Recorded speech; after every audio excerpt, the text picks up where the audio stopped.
বাংলার প্রত্নতাত্ত্বিক ঐতিহ্যের মধ্যে রাজশাহীর পুঠিয়া রাজবাড়ি অন্যতম।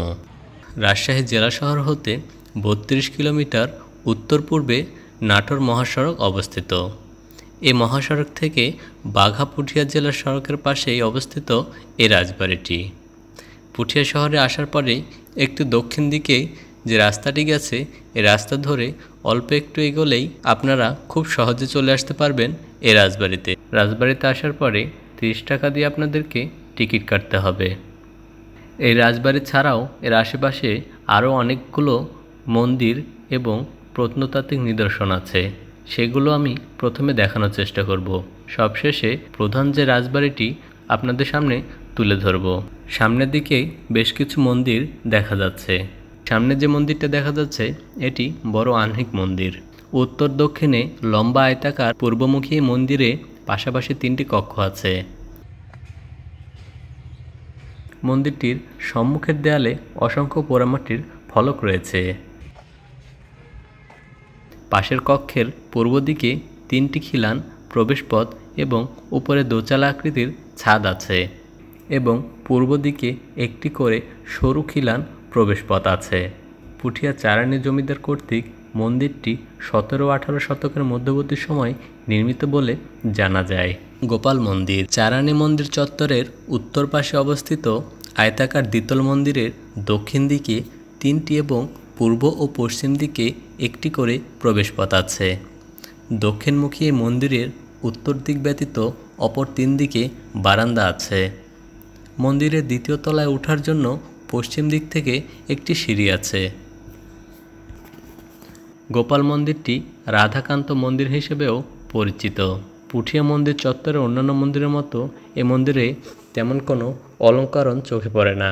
এখান থেকে বেরিয়ে হাতের ডান পাশেই দেখা যায় চারানি জমিদার বাড়ির অবস্থিত দালান কোঠার ধ্বংসাবশেষ।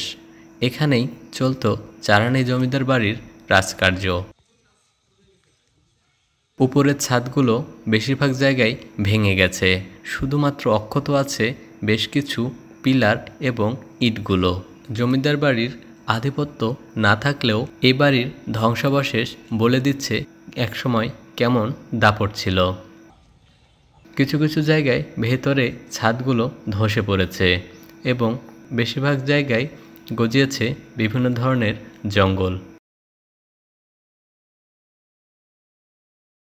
1995 সালে মহারানী হেমন্ত কুমারী দেবী আকর্ষণীয় এই আয়তাকার দ্বিতল বর্তমান রাজবাড়িটি নির্মাণ করেন।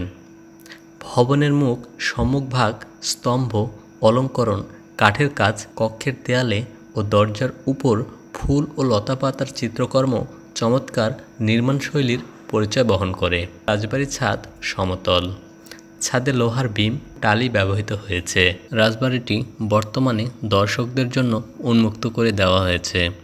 বিভিন্ন জায়গায় নতুন করে রংকরণ এবং পরিষ্কার পরিচ্ছন্ন করার মাধ্যমে রাজবাড়িটি বর্তমানে খুবই সুন্দর করে সাজিয়ে তোলা হয়েছে। উত্তর পাশে আছে দোল মন্দির। পুঠিয়া বাজারের মধ্যে বর্গাকারে নির্মিত 4 তলা বিশিষ্ট সুদৃশ্য ইমারতটি দোল মন্দির। 4র্থ তলার উপরে আছে গম্বুজাকৃতির ছাদ। পাঁচানী জমিদার ভূপেন্দ্র নারায়ণ রায় 1778 খ্রিস্টাব্দে মন্দিরটি নির্মাণ করেন।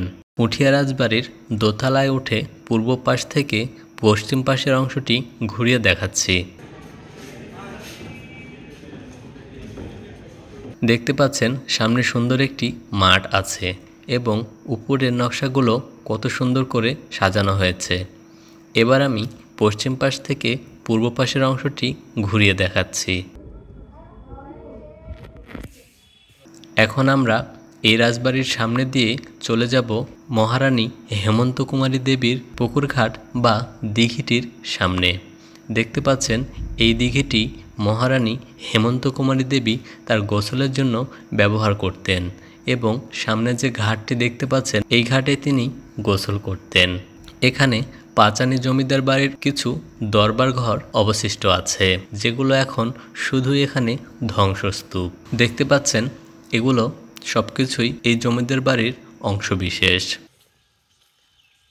এই দরবার ঘর থেকে সামনের দিকে এগোলেই মহারানীর সেই গোসলের ঘাটটি চোখে পড়বে।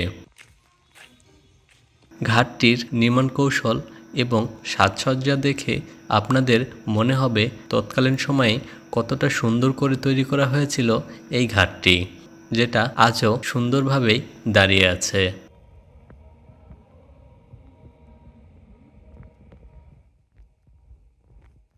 এর পাশে আছে পাঁচানী জমিদার বাড়ির অবশিষ্ট কিছু ভবনগুলো।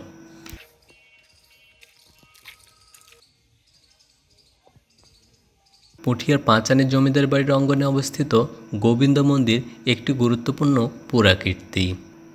প্রেমনারায়ণ রায় 18 খ্রিস্টাব্দের প্রথম দিকে এই মন্দিরটি নির্মাণ করেন বলে জানা যায়।